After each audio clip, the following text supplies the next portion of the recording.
Back here on First Things First, Wayne and for Wiles, talking my Lakers.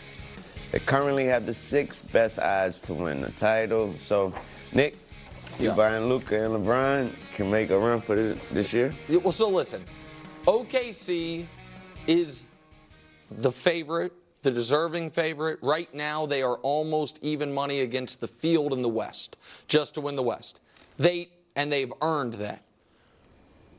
With that said, OKC, it's not just that they're young, it's that aside from Shea, I wasn't really impressed by how any of those young players played in the playoffs last year. I thought, you know what I mean? Right. Shea, to his credit, Shea, had like a cup of coffee in the playoffs as a kid with the Clippers, and then right when he got to OKC, and then last year got there as an MVP candidate, played like an MVP candidate. Everyone else got a little bit worse. You know what I mean? Come the postseason. Also, OKC is a great defensive team, but they're a weird defensive team because they're not that big. Now, Hartenstein's obviously huge for them, and Chet's big, but they're, aside from Hartenstein, none of their bigs are big as far as is muscular, and their great perimeter defenders are all 6'5" or shorter. Like Dort's a great perimeter defender, he's 6'4". The Lakers, on the other hand, have a really weird team in that they don't have a big, but they're a huge team. Meaning, their playoff rotation, aside from Austin, everyone's 6'7", 6'8", and so I think that they are a brutal matchup for everyone in the West. I think the only team who has the right personnel to credibly guard both of those guys is Boston. I think Boston, and so I'm not sitting here saying they should be the favorite because they shouldn't be the favorite, but I am saying if they get OKC in a series, I don't know who's going to guard the guy Dort's not guarding. And that to me is if you get playoff LeBron and playoff Luka, that is a legitimate threat in every single series they'll play. Yeah, and I said, I think it was last week, that I think there's 3 top contenders in the West. OKC, Denver, and the Lakers. And I would put both of those, OKC and Denver, ahead of the Lakers. I might even, if I had to pick a team, I might pick Denver. Like, Denver's really gotten it going. Yeah, Joker obviously is a tough matchup for the Lakers. Even when they had AD, now he just run roughshod. But Jamal Murray's playing better. Great. Yeah, Aaron Gordon, obviously. So, and they're 20-6 over the last 2 months. So they're starting to get it together. Once Jamal started playing well, they're looking good. And they'll probably have a chip on their shoulder, too, after losing last year.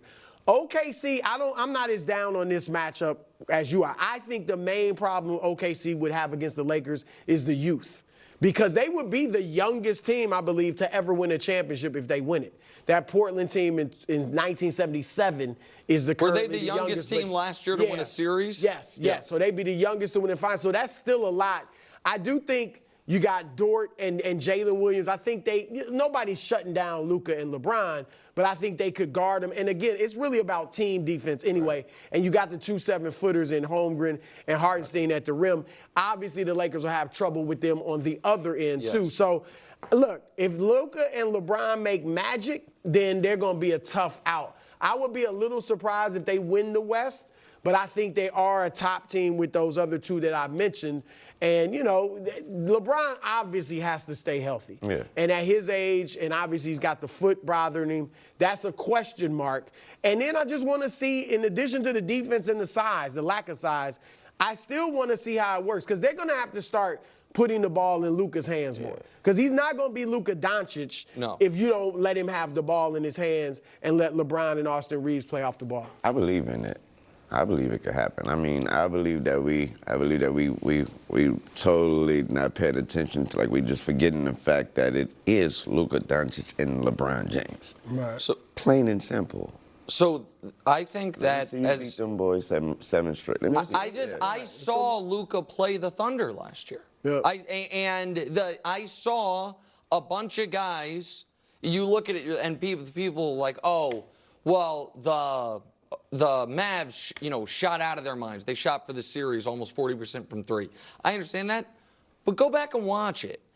Until Game 6, one of the reasons they were shooting at that level is because they were wide open threes, because the defense collapses on Luka, and if you have another supercomputer alongside him in LeBron, that to me, it's just almost all of the true contenders have built a roster factoring in at some point we're going to have to deal with a Tatum or Luka or LeBron. We need an Aaron Gordon. We need a guy who can be out there. Nobody's got two of them. That's why I said Boston might, because I think Tatum and Brown can just be like, you know what? We can do it. Like and I also, and again, people can say that I am too, optimistic about this. I think it is a great sign for the Lakers' chances that LeBron sat the All-Star game out. And by that I mean he only does that if he actually believes we could maybe win a championship. And LeBron, when he was asked early in the year, and I know some people didn't like it, but he's been very honest the last few years with the Lakers. Like, nope, we're not a championship caliber team. Like, we're good, but we're not championship caliber. I do think things like the streaks matter to LeBron. I think knowing that he knew he had the best team. They won the All-Star game without him. Right. You know what I mean? I think that I think he likes playing with Steph. I think there's a lot of stuff where he would have wanted to play. I think he didn't play because he's like, man, we got 30 games and then potentially 4 playoff rounds. And the fact that he believes it means his basketball brain has done the math on what they're good at, what they're not going to be good at. And it's like, I think we got a shot. And I just think that we're yet to see one game this year, they've only played together 2, where both these guys are anywhere close to a full strength. And I just don't know what the ceiling of that offense is going to be. And then I just want to ask you guys one question before we move on. Because the other piece of it is they're going to play last year the Mavs played basically 7 guys the whole postseason. So you have Luka, LeBron, AR, Rui, and then Jackson Hayes when you want to play big, and then Vanderbilt and Dorian Finney-Smith. There's your 7 guys. Yeah.